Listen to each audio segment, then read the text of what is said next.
بسم اللہ الرحمن الرحیم۔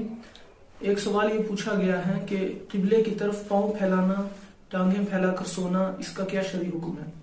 تو اس کا جواب یہ عرض ہے کہ قبلہ شریف کی طرف خانہ کعبہ کی جانب پاؤں پھیلانا، ٹانگیں پھیلانا یہ خلاف ادب ہے اور نامناسب حرکت ہے۔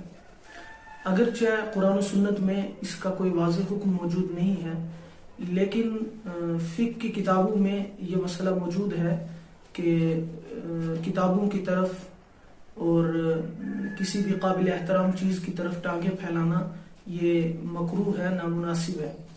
اور پھر خانہ کعبہ کی جانب قبلے کی طرف منہ کر کے، پیٹھ کر کے پیشاب پخانہ کرنا اور خانہ کعبہ کی جانب قبلے کی طرف رخ کر کے تھوکنا، چونکہ صاف طور پر احادیث کے اندر منع کیا گیا ہے۔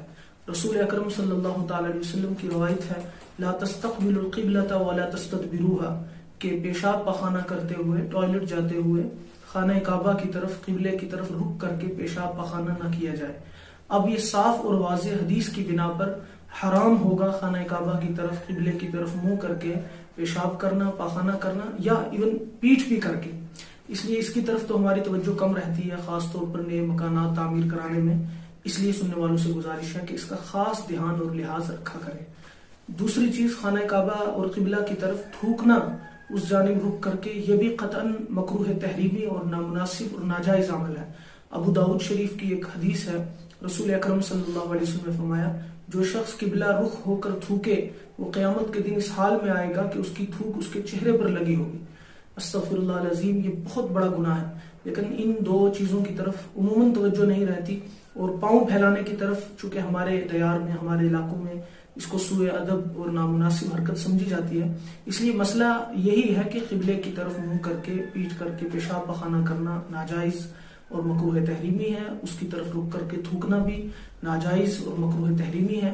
البتہ پاؤں اور ٹانگیں پھیلانا ناجائز اور گناہ تو نہیں ہے، البتہ ادب کے خلاف ہے۔ تنویر الابصار معدر المختار کے اندر صریح عبارت موجود ہے، وَكُرِهَ مَدُّ الرِّجْلَيْنِ فِي نَوْمٍ وَغَيْرِهِ إِلَى الْقِبْلَةِ، کہ پاؤں کا قبلے کی طرف نیند کی حالت میں، سونے میں یا عام حالات میں پھیلانا یہ نامناسب اور خلاف ادب اور کعبۃ اللہ کی تعظیم کے خلاف ہے۔